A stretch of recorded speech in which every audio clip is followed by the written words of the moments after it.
Abramos nossas Bíblias em Atos, capítulo 8. No último sermão em Atos, nós finalizamos o capítulo 7 e incluímos a primeira parte do versículo 8. Nós começaremos a ler agora, então, da segunda parte do capítulo 8 até o versículo 25. Atos, capítulo 8. A partir da segunda parte do versículo 8 até o capítulo 25. Nós vemos aqui a primeira parte da missão de Filipe. E na semana que vem, se Deus assim permitir, veremos a segunda parte da sua missão, terminando o capítulo 8 de Atos. Atos 8, a partir do versículo 1, segunda parte. Essa é a palavra da salvação. Naquele dia levantou-se grande perseguição contra a igreja em Jerusalém, e todos, exceto os apóstolos, foram dispersos pelas regiões da Judéia e Samaria. Alguns homens piedosos sepultaram Estevão e fizeram grande pranto sobre ele. Saulo, porém, assolava a igreja, entrando pelas casas e arrastando homens e mulheres, encerravam-os no cárcere. Entre mentes, os que foram dispersos iam por toda parte pregando a palavra. Filipe, descendo à cidade de Samaria, anunciava-lhes a Cristo. As multidões atendiam, unânimes às coisas que Filipe dizia, ouvindo-as e vendo os sinais que ele operava. Pois os espíritos imundos de muitos possessos saíam gritando em alta voz, e muitos paralíticos e coxos foram curados. E houve grande alegria naquela cidade. Ora, havia certo homem chamado Simão, que ali praticava a mágica, iludindo o povo de Samaria, insinuando ser ele grande vulto, ao qual todos davam ouvidos, do menor ao maior, dizendo: este homem é o poder de Deus, chamado grande poder. Aderiam a ele porque havia muito os iludira com mágicas. Quando, porém, deram crédito a Filipe, que os evangelizava a respeito do reino de Deus e do nome de Jesus Cristo, iam sendo batizados, assim homens como mulheres. O próprio Simão abraçou a fé, e tendo sido batizado, acompanhava a Filipe de perto, observando extasiado os sinais e grandes milagres praticados. Ouvindo os apóstolos que estavam em Jerusalém, que Samaria recebera a palavra de Deus, enviaram-lhe Pedro e João, os quais, descendo para lá, oraram por eles para que recebessem o Espírito Santo. Porquanto não havia ainda descido sobre nenhum deles, mas somente haviam sido batizados em nome do Senhor Jesus. Então eles impunham as mãos e recebiam estes o Espírito Santo.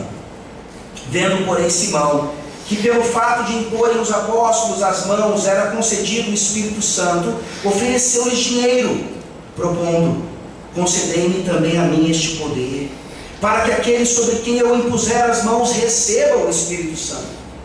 Pedro, porém, lhe respondeu: o teu dinheiro seja contigo para a perdição, pois julgaste adquirir por meio dele o dom de Deus. Não tens parte nem sorte neste ministério, porque o teu coração não é reto diante de Deus. Arrepende-te, pois da tua maldade roga ao Senhor, talvez te seja perdoado o intento do coração. Pois vejo que estás em fel de amargura e laço de iniquidade. Respondendo, porém, Simão lhes pediu: rogai vós por mim ao Senhor, para que nada do que disseste sobrevenha a mim. Eles, porém, havendo testificado e falado a palavra do Senhor, voltaram para Jerusalém e evangelizavam muitas aldeias dos samaritanos. Amém. Amém. Vamos orar.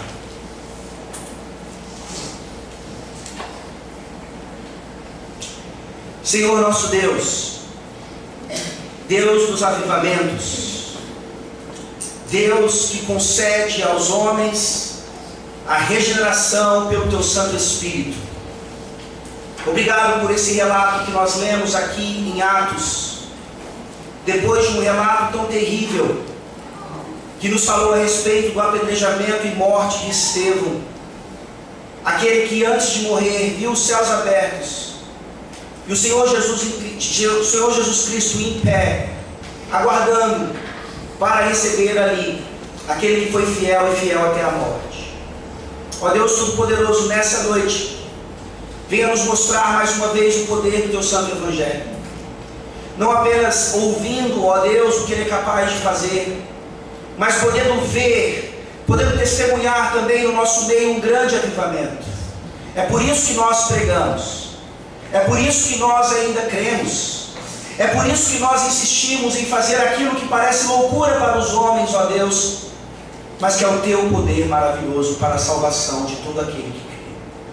Ó Senhor Deus Todo-Poderoso, nós te rogamos que nessa noite haja avivamento, haja arrependimento, haja um pedido de perdão, uma confissão de pecados, por mais profundos e terríveis que eles sejam, que nós possamos entender que a Tua graça maravilhosa cobre cada um deles e livra um povo como o de Samaria dos laços do pecado, dos laços de Satanás, e transforma-os num verdadeiro povo de Deus.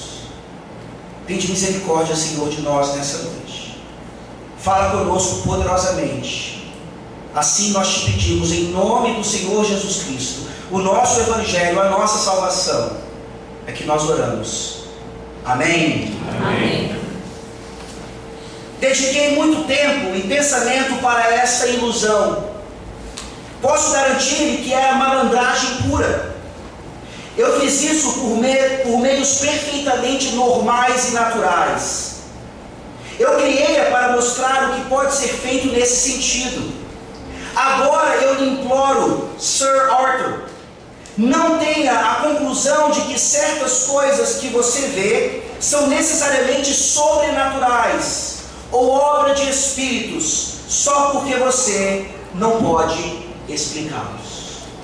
Essa foi uma fala do grande ilusionista Houdini para o seu grande amigo Sir Arthur Conan Doyle, o inventor de Sherlock Holmes.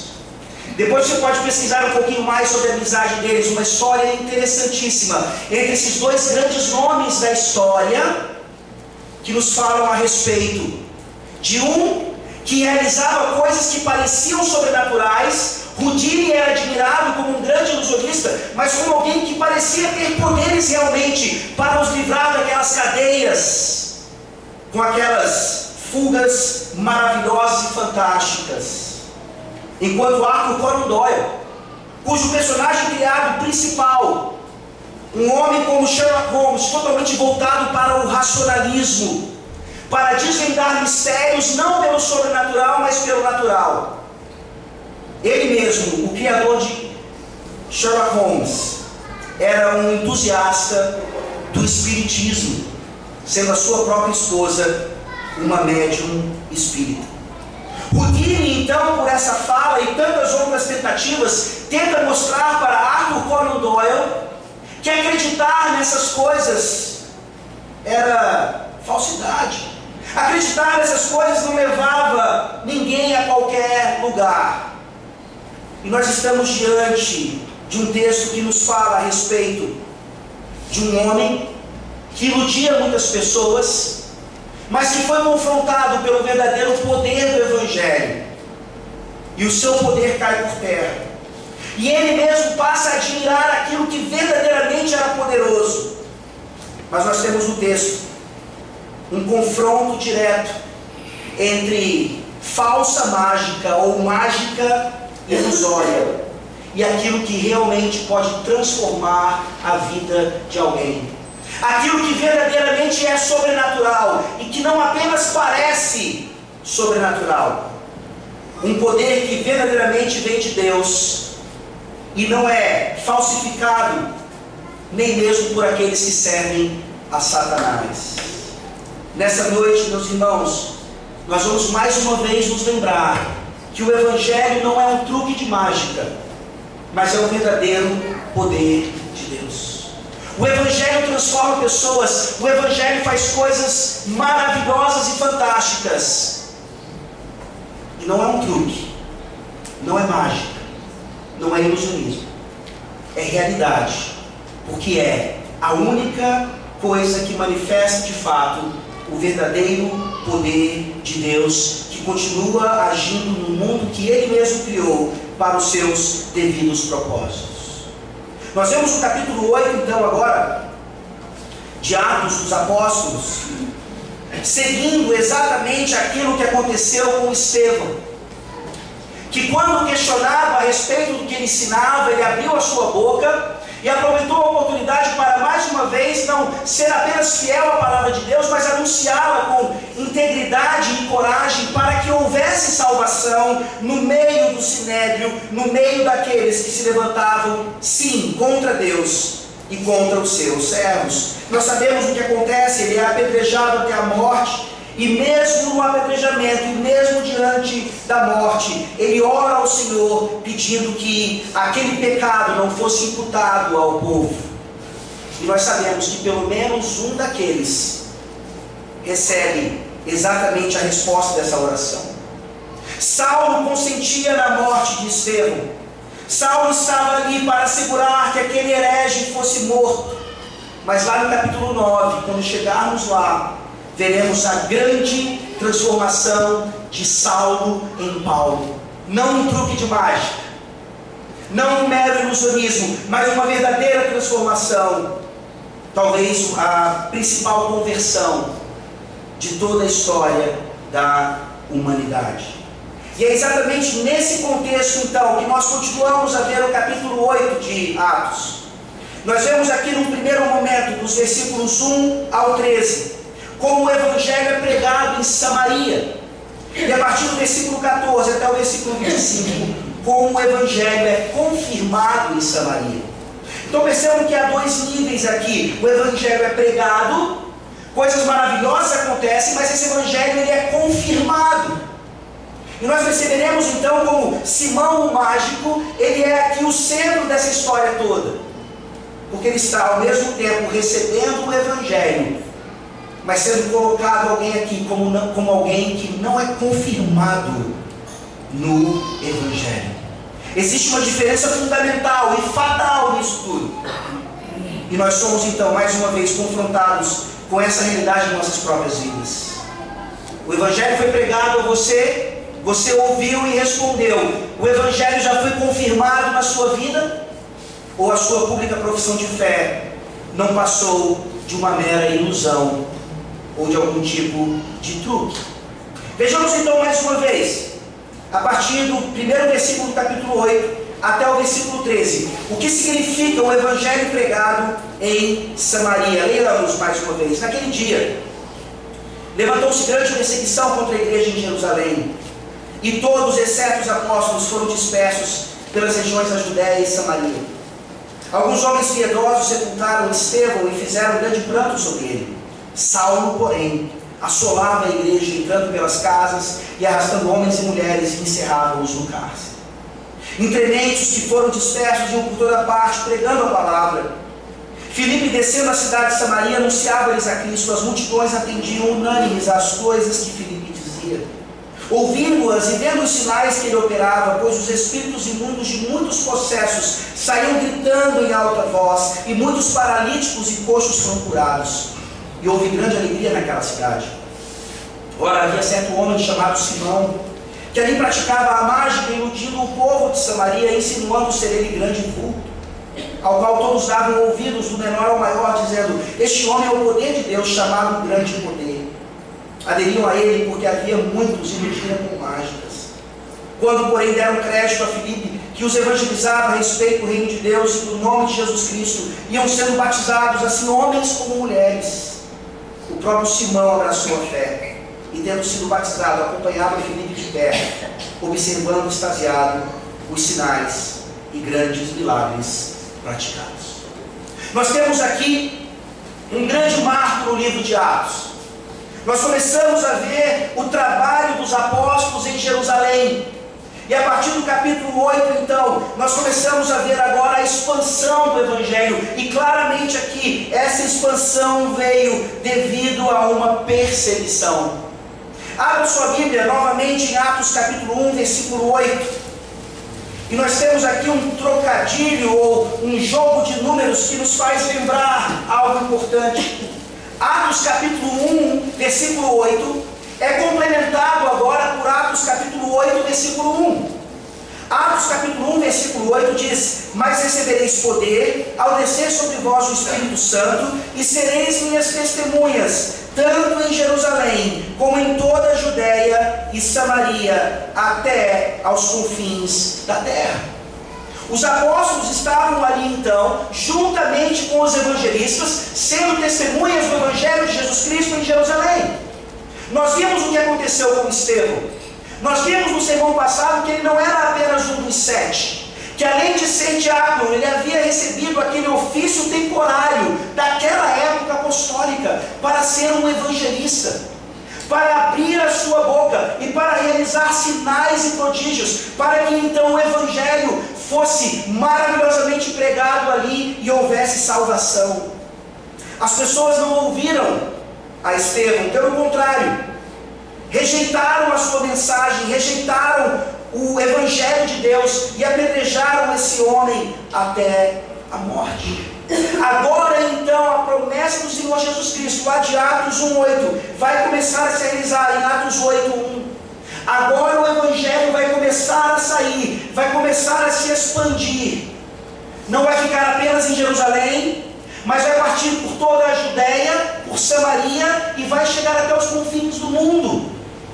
O livro de Atos nada mais é do que uma história do que aconteceu naquele primeiro século a respeito dessa promessa de Jesus Cristo.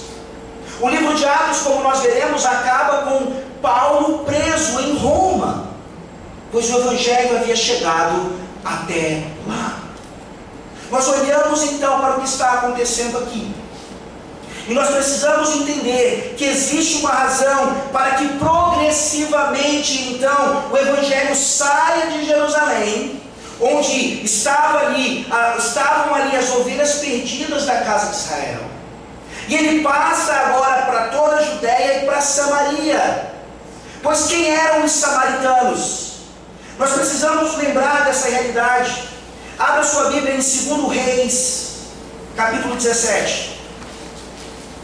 2 Reis, capítulo 17, aqui nós temos uma explanação bíblica de quem eram os samaritanos.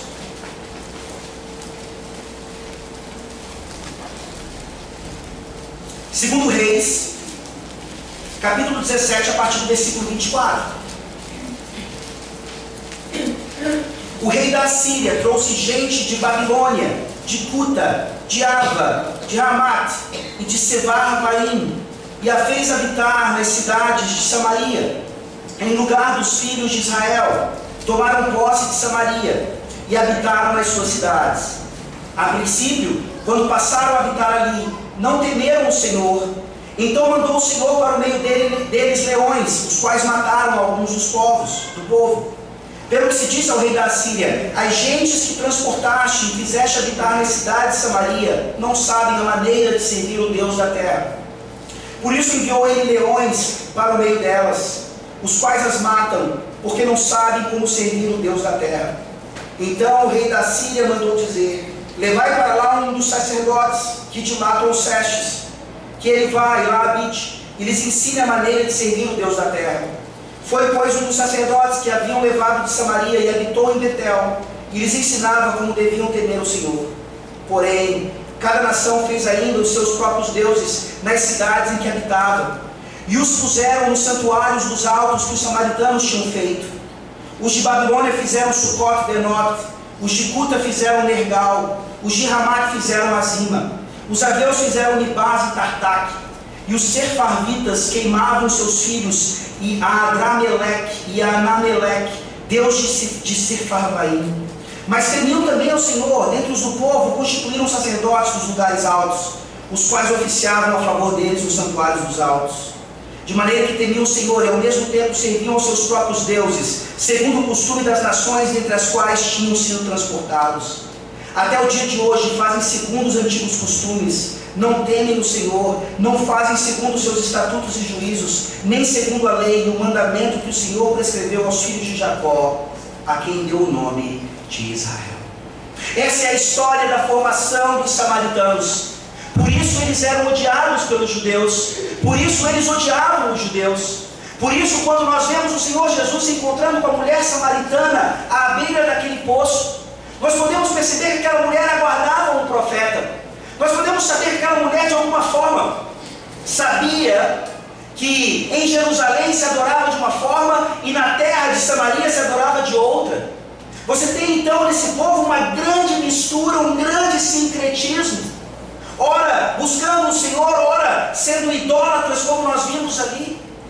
E nós percebemos então que nessa mistura, não apenas de povo, mas de religiões, nós vemos aqui metade judeus e metade gentios.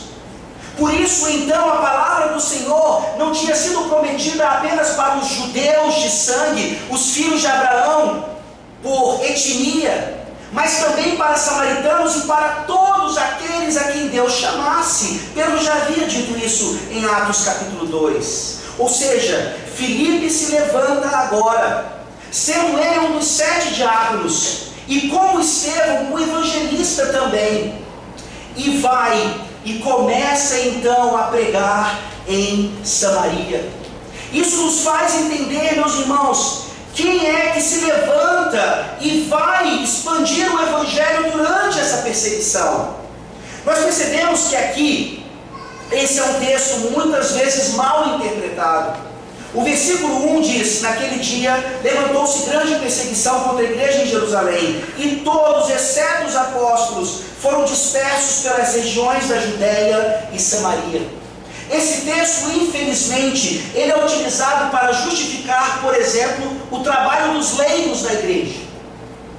Meus irmãos, esse texto, ele não deve ser interpretado dessa forma. Eu vou mostrar para vocês por que não.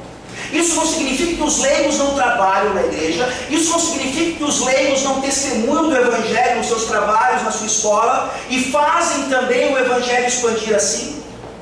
Mas isso não é justificado a partir desse texto. Porque se aqui nós quisermos entender que todos de fato eram as ovelhas do Senhor Jesus Cristo, que foram dispersos pelo mundo, nós precisamos perguntar por que é que os apóstolos ficam em Jerusalém. Os apóstolos ficam em Jerusalém, meus irmãos, porque ovelhas, os leigos, alguns leigos ficaram em Jerusalém. A igreja permanece lá. Eles precisavam ser pastoreados ainda. Quem são esses que estão saindo então? Senão aqueles que se chamavam de evangelistas. Nós temos um exemplo claro disso no contexto, um evangelista pregando em Jerusalém e sendo apedrejado, e logo depois que esse relato é descrito, nós temos Filipe, o diácono evangelista, como um exemplo do que estava acontecendo. E se você olha para a história da igreja, principalmente na era apostólica, você vai perceber então que os evangelistas eram essa extensão dos apóstolos. E que eles foram então, não só à Judéia, a Samaria, como aos confins do mundo conhecido da época. E cumpriram naquela época a grande comissão. Chegaram exatamente onde precisavam chegar para que o reino de Deus fosse estabelecido daquela forma, naquela época. Então aqui nós começamos a entender que sim, devido à perseguição, esses evangelistas se levantam e demonstram a mesma coragem que esses que ficaram em Jerusalém demonstraram no versículo 2. Alguns homens piedosos sepultaram Estevão e fizeram um grande pranto sobre ele. O que significava sepultar Estevão? Não apenas cumprir aquilo que a palavra de Deus ensina sobre o que fazer com os mortos para que eles aguardem a ressurreição. Eles estavam aqui se associando a Estevão. Eles estavam aqui, a despeito do que Saulo estava fazendo, cumprindo o seu dever, dando um sepultamento honroso para aquele que havia sido morto, havia sido assassinado de forma injusta. Então, tanto esses como outros foram vítimas de Saulo, que no versículo 3 é descrito como aquele que assolava a igreja, entrando, invadindo as casas, arrastando homens e mulheres e levando-os para a prisão. A situação não era fácil. Sem dúvida alguma, parecia que Saulo e o Sinédrio e os inimigos de Deus estavam ganhando. Nós estamos acabando, nós estamos cortando o mal pela raiz, nós estamos fazendo com que essa seita acabe logo. E mal eles sabiam que foi exatamente por meio dessa perseguição, por meio dessa tentativa de destruição e de prisão, que os evangelistas se levantam e saem agora para expandir o Evangelho do Senhor Jesus Cristo por toda a Judéia, por toda a Samaria e por todos os confins da terra.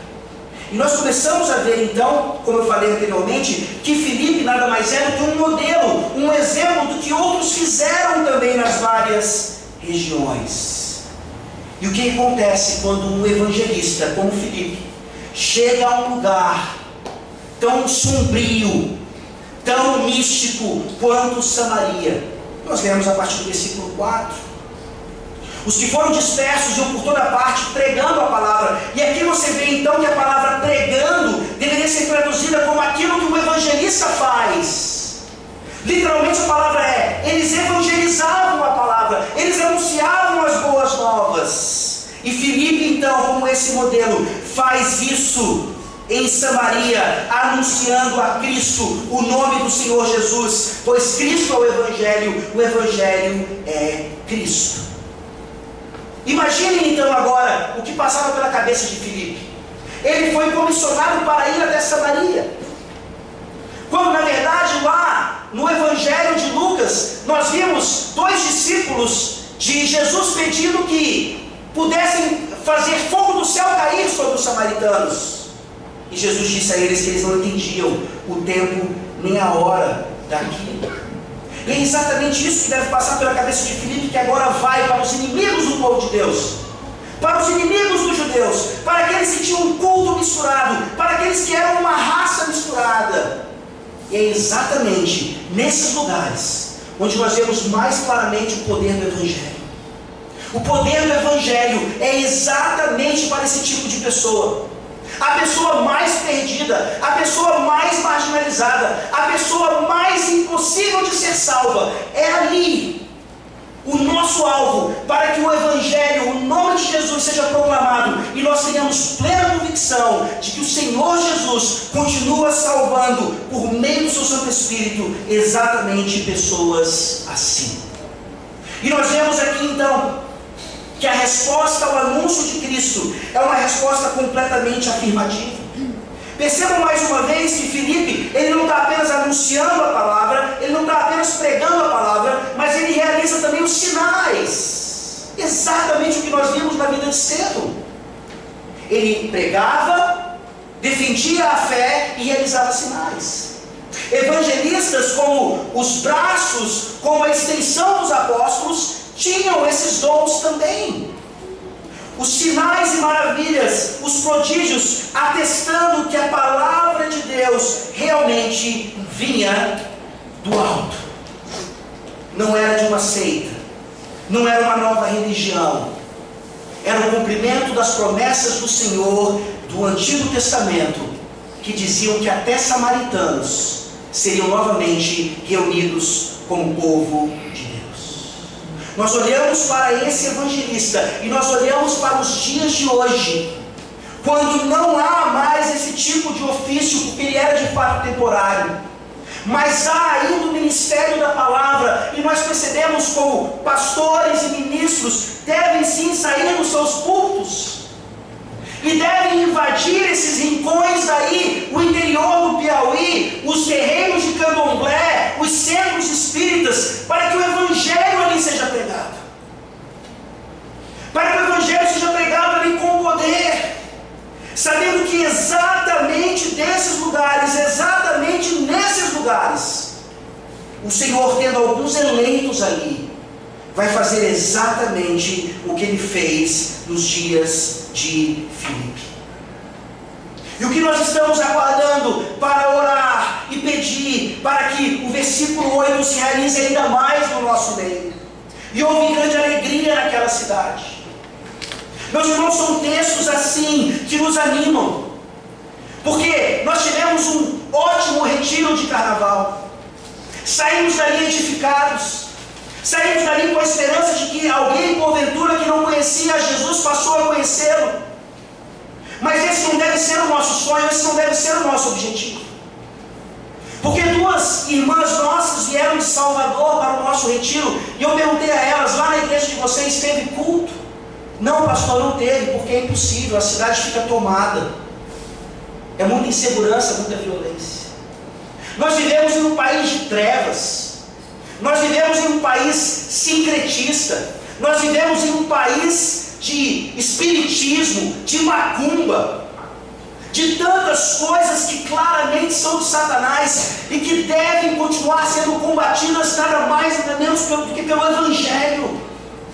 Se nós deixarmos de acreditar nisso, nós continuaremos nos contentando com igrejas fechadas nos feriados romanos e satânicos, enquanto a nossa esperança deve ser de ver um dia o Brasil completamente livre do carnaval, completamente livre do domingo de carnaval, para que as igrejas continuem abertas, recebendo pecadores no seu meio para ouvir o Evangelho. E a partir do versículo 9 nós vemos isso na vida especificamente de um homem. Nós vemos a multidão recebendo a palavra, mas nós vemos então que o poder do Evangelho é tão grande que ele não apenas confronta os poderes das trevas, como ele faz esses poderes das trevas calarem. Vejam a partir do versículo 9 mais uma vez. Ora, havia certo homem chamado Simão, que ali praticava a mágica, iludindo o povo de Samaria, insinuando ser ele grande vulto, ao qual todos davam ouvidos do menor ao maior, dizendo: este homem é o poder de Deus, chamado grande poder. Aderiam a ele porque havia muitos iludiram com mágicas. Quando, porém, deram crédito a Filipe, que os evangelizava a respeito do reino de Deus e do nome de Jesus Cristo, iam sendo batizados assim homens como mulheres. O próprio Simão abraçou a fé e, tendo sido batizado, acompanhava Filipe de perto, observando extasiado os sinais e grandes milagres praticados. Nós vemos aqui então a continuação do que estava acontecendo. E quando então o povo recebe o Evangelho, quando então uma certa comunidade recebe o Evangelho, as forças das trevas, os poderes do mal começam a ser dissipados. Eles não vão dar mais ouvidos àquele que era chamado um grande poder. Agora eles descobriram qual é o verdadeiro poder. Agora eles descobriram onde está a salvação, onde está de fato aquele que é o Senhor de todas as coisas, que deve ser servido por todos e por todas. E nós vemos nesse relato uma transição maravilhosa do Antigo Testamento para o Novo Testamento.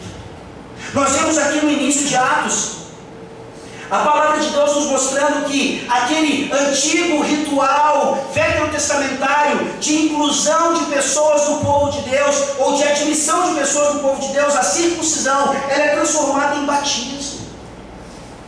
A palavra de Deus, que não é um livro de teologia sistemática, ela não está preocupada em nos esclarecer exatamente: olha, antes era a circuncisão e agora então é o batismo com água. Não. Nós fazemos isso pelo poder do Santo Espírito, interpretando para nós a Santa Palavra de Deus nos seus relatos maravilhosos. E aqui nós vemos então uma coisa que não acontecia no Antigo Testamento. Mulheres não faziam parte do ritual da circuncisão.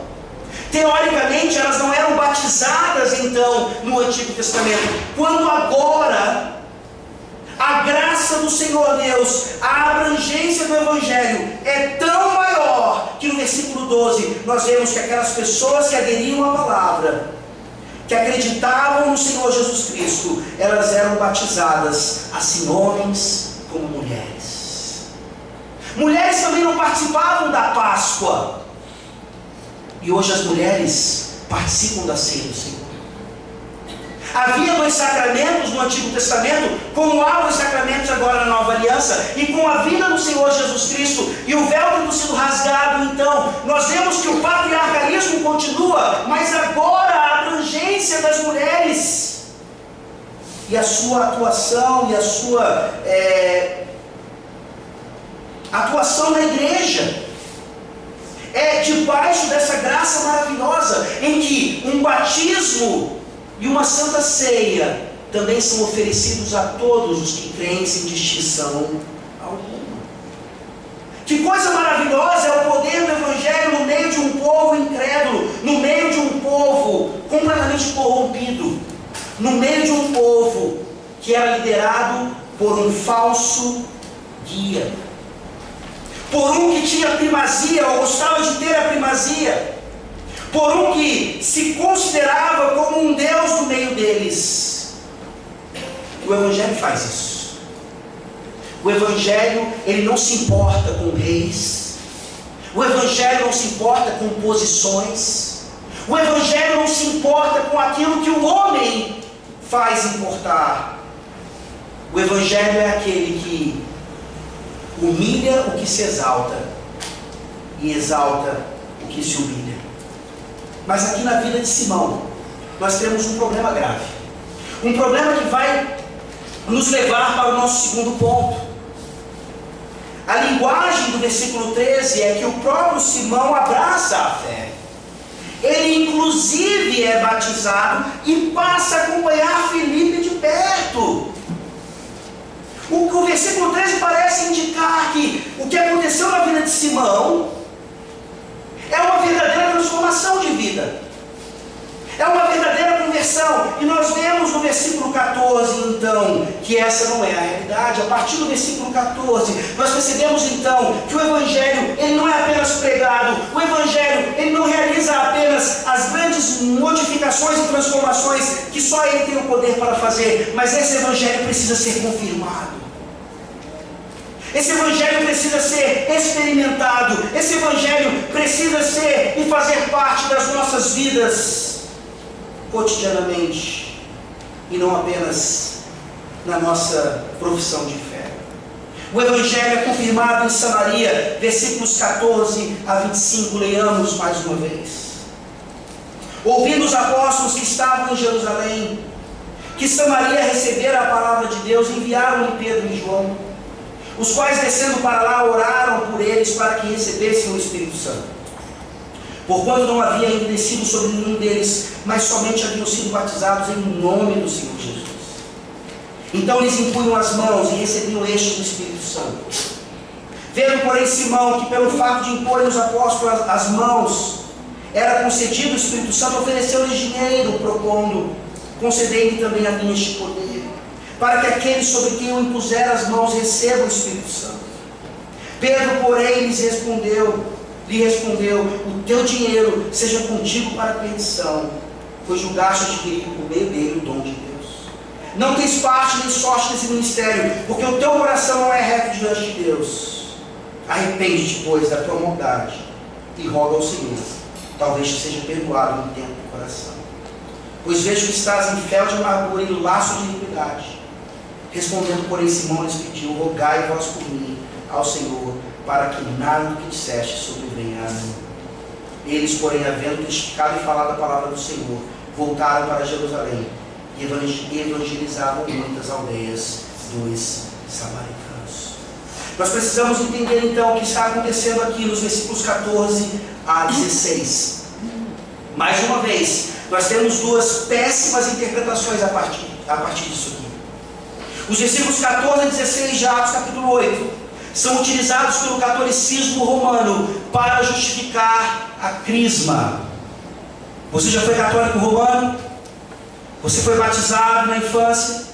Você participou da primeira comunhão? E se seus pais eram realmente fiéis ao catolicismo romano, você foi inclusive crismado. E a crisma nada mais é então do que aquilo que teoricamente eles dizem estar acontecendo aqui. O sacramento da crisma também tem o nome de sacramento da confirmação, ou seja, aqueles que são batizados na infância, que já fizeram a primeira comunhão e participam então da Eucaristia numa idade determinada e depois de uma preparação, eles são recebidos pelo bispo da cidade, pelo bispo responsável por aquela região, e o óleo é feito na testa deles em sinal de cruz. Meus irmãos, esse texto não está ensinando isso. Esse texto não está ensinando aquilo que, mais uma vez, se manifesta como sendo heresia e prática desprezível no catolicismo romano. Querendo justificar seus supostos sacramentos e suas falsas práticas, tentam descobrir e usar na palavra de Deus coisas que a palavra de Deus não ensina. Por outro lado, esses versículos também não servem para os pentecostais afirmarem a segunda bênção ou o batismo com o Espírito Santo. Mas não parece que é isso que está acontecendo? Afinal de contas, aquelas pessoas já tinham sido batizadas com água, homens e mulheres. Aquelas pessoas já se manifestaram convertidas e crentes no Senhor Jesus Cristo, mas parece que a palavra está dizendo claramente que não haviam recebido ainda o Espírito Santo. Não é isso que a palavra de Deus quer ensinar. Porque nós sabemos, pela autoridade das Escrituras, e interpretamos esse versículo a partir dela mesma, que quando alguém se converte ao Senhor, quando alguém é regenerado pelo Santo Espírito de Deus, aquilo é o batismo com o Espírito Santo. O que é então que esses apóstolos estão fazendo aqui? Se isso não serve nem para o suposto sacramento da crisma no catolicismo romano, e muito menos para justificar o batismo com o Espírito Santo no pentecostalismo e a segunda bênção, o que é que está acontecendo? E nós aprendemos aqui então uma doutrina maravilhosa que diz respeito a algo que distinguia os apóstolos de qualquer outro ofício da época. Nós vimos aqui que os evangelistas tinham o poder de fazer sinais e prodígios, assim como os apóstolos tinham. Mas para ser apóstolo, você não apenas fazia sinais e prodígios, você também tinha o poder dado por Deus para conceder os dons espirituais extraordinários àqueles que verdadeiramente eram convertidos ao Senhor. Por isso a confirmação da fé. E nós olhamos então, e diferentemente dos pentecostais ensinam, isso não é uma prática comum ou constante.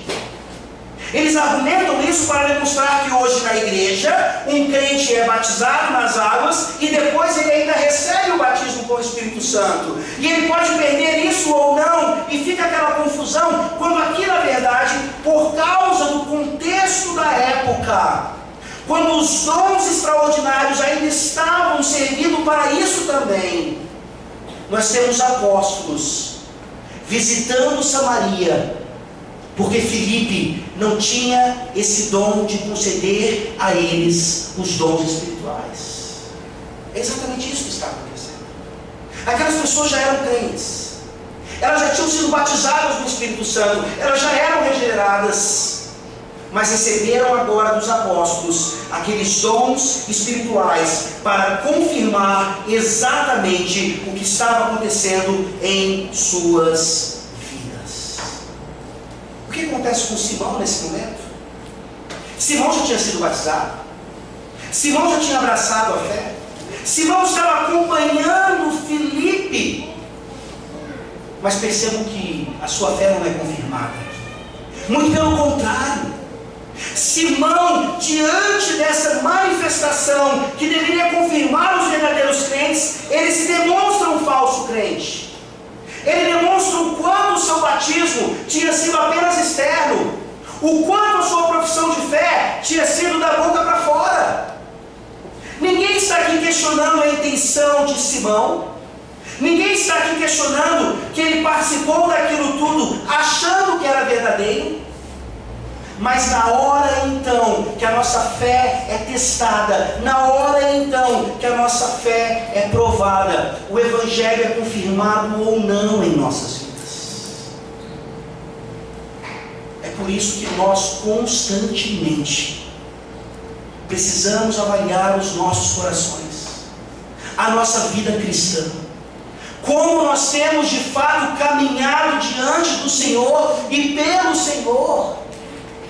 Meus queridos irmãos, basta nós olharmos para a história, não apenas para membros da igreja que hoje longe vão, que hoje nem sequer mais querem saber do Senhor, e para dificultar ainda mais a questão, nós vemos oficiais da igreja, ministros da palavra, que foram usados por Deus e hoje também fugiram, foram embora, abandonaram a fé.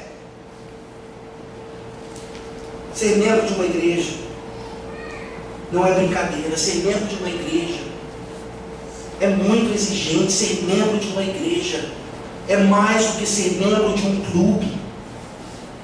Nós podemos ter tantas motivações para ser membros dessa igreja ou de qualquer outra, a ponto de sim, passarmos por todos os rituais necessários, fazermos a classe de catecúmenos, chegarmos até a frente da igreja, professarmos a nossa fé, e quando formos testados, nos encontrarmos exatamente como Simão, o mágico.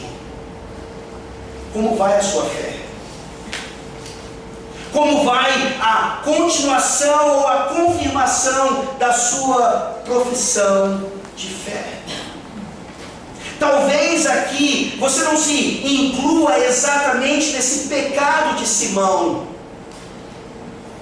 mas se a sua fé é provada e você, de uma certa forma, demonstra frutos que não sejam de arrependimento, a probabilidade é muito grande de você ser como Simão, de você ter passado por tudo que precisava passar e não ser verdadeiramente salvo.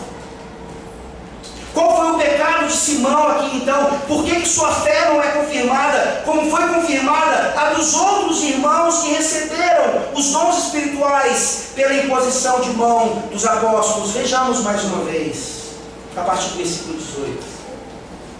Vendo, porém, Simão, que pelo fato de imporem os apóstolos as mãos, era concedido o Espírito Santo, ofereceu-lhes dinheiro, propondo: concedei-me também a mim este poder, para que aquele sobre quem eu impuser as mãos, receba o Espírito Santo.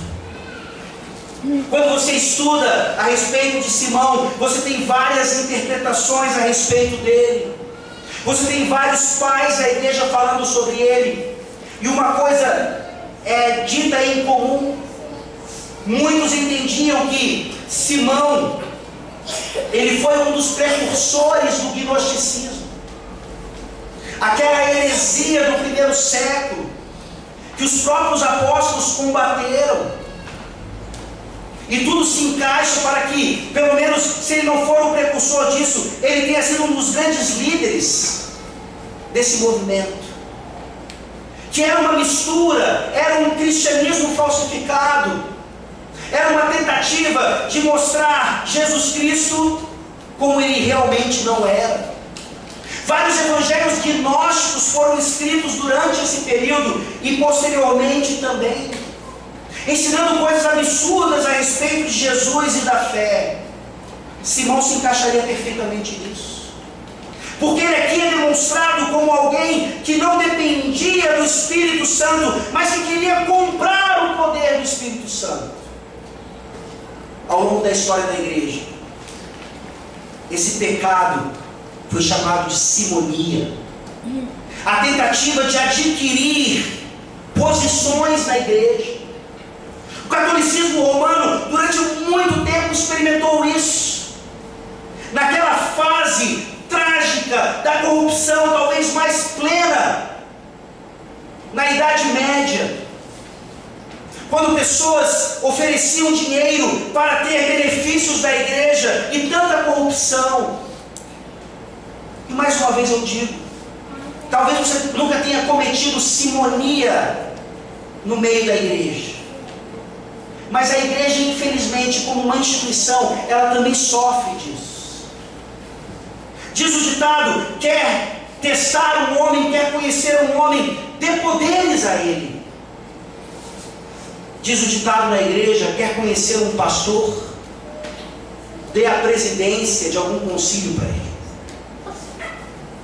O homem vira presidente do presbitério e se acha alguma coisa, presidente do sínodo se acha alguma coisa, e o seu grande sonho na vida agora é ser presidente do Supremo Concílio. Quando na verdade essas presidências, essas posições diante do verdadeiro governo bíblico presbiteriano não significam absolutamente nada, mas demonstram o o quanto o nosso coração é corrupto, o quanto o nosso coração é enganoso. Quer conhecer um seminarista? Ordeie-o e passe-o a chamar de reverendo. Enquanto seminarista ele ia para qualquer lugar, agora como reverendo ele só pastoreia a primeira igreja presbiteriana de Teresina. Quer conhecer um crente? Ensine-o o que é a simonia, para que ele fuja disso, confirmando assim a sua verdadeira fé. Uma fé que entende exatamente que essa resposta de Pedro é uma resposta que parece dura, mas é uma resposta necessária para todos nós ouvirmos nessa noite. Quer a simonia ou quer qualquer outra manifestação que não seja fruto de arrependimento verdadeiro, merece essa resposta que Pedro dá. Literalmente no versículo 20, quando Simão tenta comprar o dom do Espírito, que é completamente grátis e livre de qualquer preço, Pedro diz, literalmente, o teu dinheiro e tu mesmo para o inferno. Os tradutores aqui tentam amenizar um pouco. O teu dinheiro seja contigo para a perdição. Literalmente, Pedro está mandando aquele homem para o inferno. Pedro não está pecando nisso. Pedro está apenas demonstrando qual era o verdadeiro destino daquele homem, ao demonstrar tamanha ousadia em pecar. Lembre-se, ele era um membro da igreja, ele recebera o sinal do pacto, mas estava agindo como alguém que realmente não era. Pedro confirma isso. O versículo 21 fala: não tens parte nem sorte neste ministério, porque o teu coração não é reto diante de Deus. E aí Pedro fala então o que é necessário para ele e para nós, todas as vezes que nós nos desviarmos do caminho, todas as vezes que nós parecermos como não membros da igreja, todas as vezes que nós parecermos como o mundo lá fora, sendo batizados aqui dentro, Pedro diz claramente: arrepende-te, pois, da tua maldade, e roga ao Senhor, talvez te seja perdoado o intento do coração, pois vejo que estás em fel de amargura e laço de iniquidade. O Evangelho é poderoso para fazer isso conosco. O Evangelho não é poderoso apenas para nos salvar. O Evangelho não é poderoso apenas para nos incluir na igreja. O Evangelho é poderoso para continuar mostrando para nós se estamos de fato em Cristo ou não. E se não estivermos, busquemos em arrependimento estar. Busquemos em arrependimento, então, deixar a nossa maldade e rogar ao Senhor. E quando Pedro fala, talvez te seja perdoado o intento do coração, ele não está dizendo que quando nos arrependemos verdadeiramente diante do Senhor, que talvez Ele nos perdoe, não. Quando nos arrependemos da nossa maldade, do nosso fruto da carne, Deus nos perdoa. O que Ele está dizendo aqui é o seguinte: talvez você se arrependa, Simão. Talvez você entenda o que é arrependimento para a vida. Você claramente não entendeu o que é o batismo. Você claramente não entendeu o que é a fé. Você claramente não entendeu o que é o dom do Espírito Santo. Arrependa-se e entenda verdadeiramente o que isso significa. E infelizmente no versículo 24, a reação de Simão nos dá a entender, nos leva pelo menos a entender que a sua resposta não foi de arrependimento. Pedro fala que ele busque ao Senhor. Pedro fala para ele confessar o seu pecado, mas ele diz no versículo 24: rogai vós por mim ao Senhor, para que nada do que disseste sobrevenha a mim. Essa é a resposta de Esaú. Essa é a resposta de Judas. Essa é a resposta daquele que está mais preocupado com as consequências do pecado na sua vida do que em realmente agradar a Deus. Essa é a diferença do arrependimento. É assim que nós devemos testar os nossos filhos. Por que é que eles nos obedecem? Porque eles têm medo da correção física? Ou porque eles sabem que desagradar aos pais é desagradar a Deus e eles precisam se arrepender por causa disso e não por causa da mera punição? Simão parece não ter entendido a lição. Simão é um exemplo claro de milhares e milhares e milhares de pessoas que passaram por avivamentos durante a história da igreja, mas que hoje estão no inferno com seu dinheiro e com tudo mais que eles queriam oferecer ao Senhor.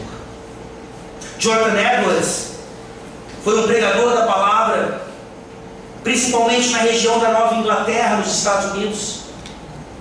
Região essa que foi colonizada pelos puritanos, que teve vários anos de muita plenitude espiritual, mas que depois de algum tempo se tornou uma região de trevas, uma região de bruxaria, uma região onde Satanás parecia governar. E aí vem e se levanta Jonathan Edwards, e é responsável nos livros de história da igreja pelo grande avivamento que aconteceu ali. E ele escreve 2 livros que falam exatamente do que significa esse tipo de avivamento. O primeiro deles fala a respeito das conversões que aconteceram. Eram testemunhos de pessoas falando a respeito do que havia acontecido com eles, como o Espírito Santo havia os tocado.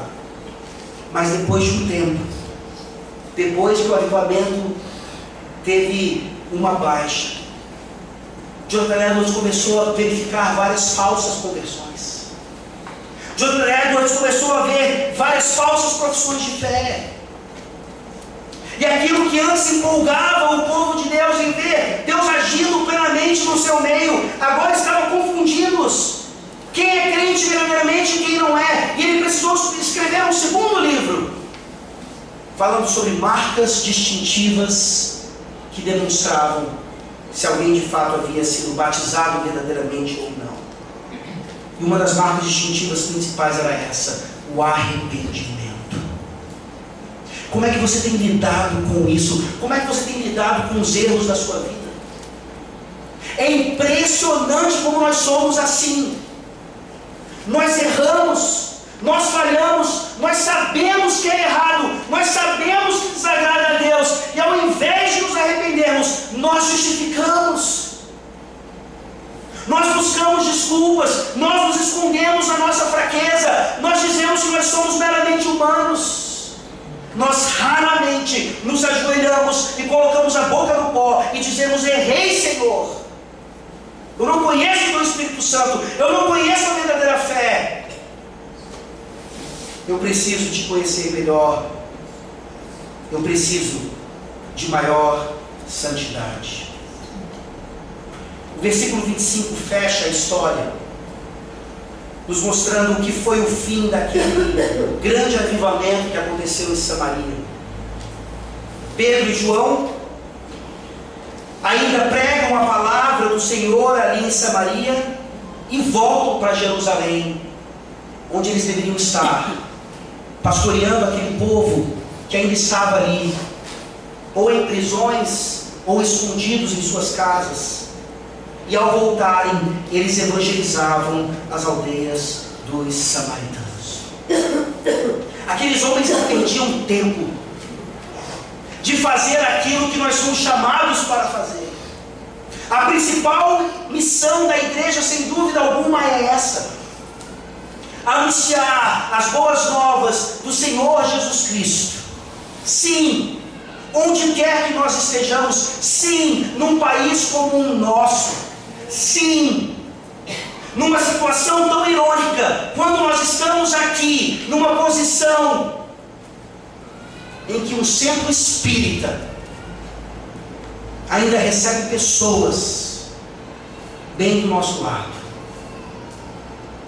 Isso não deveria ser normal para nós.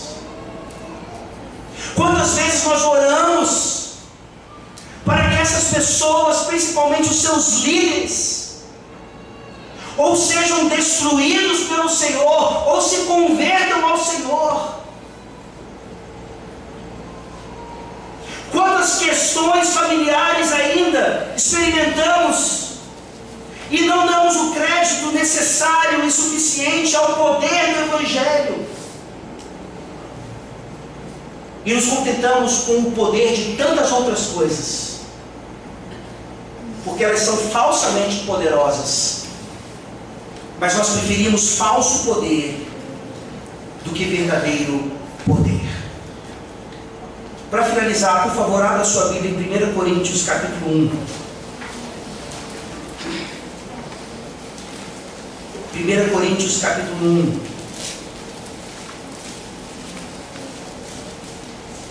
Versículos 23 e 24.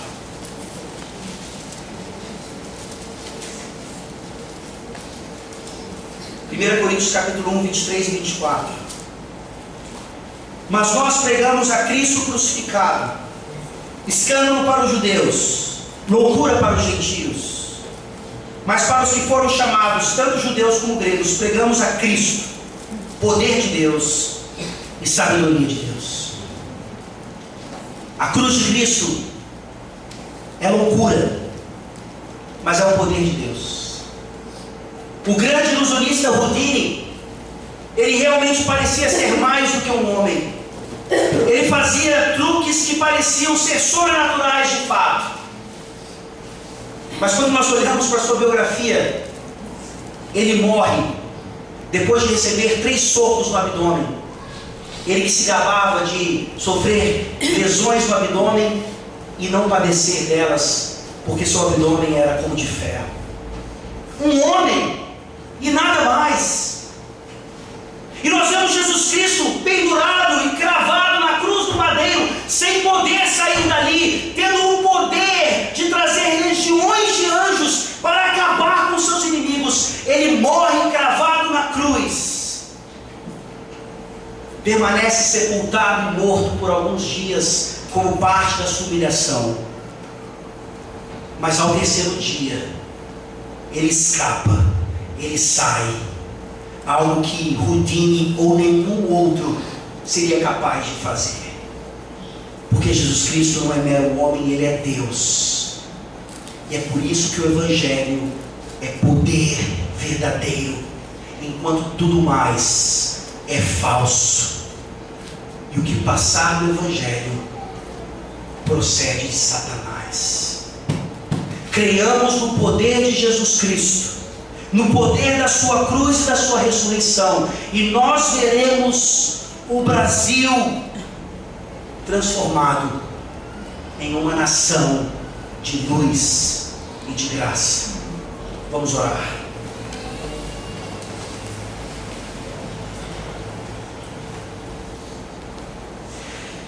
Deus, obrigado pela tua palavra que não pode mentir. Perdoa-nos porque não cremos nela como deveríamos. As nossas vidas demonstram isso. Nós não somos pessoas que naturalmente anunciam as boas novas do Senhor Jesus Cristo. Isso parece não tão poderoso assim quanto outras coisas às quais damos mais valor em nossas vidas, porque atribuímos valor a elas e poder, quando elas na verdade não têm qualquer, quando comparadas ao poder maravilhoso do Evangelho de Jesus Cristo. Ó Deus, aviva a tua obra no nosso meio. Faz o que o Senhor fez em vários momentos da história da igreja.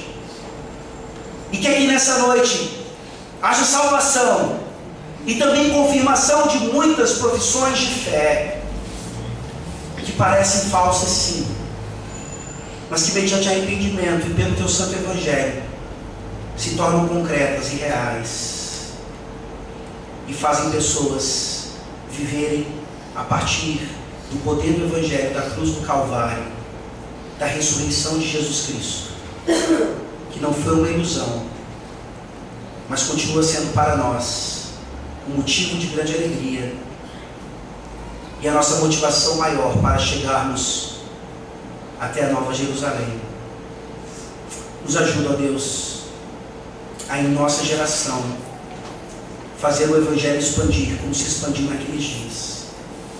Em nome de Jesus. Amém. Amém. Vamos ficar de pé, cantar, nos preparando para a ceia do Senhor.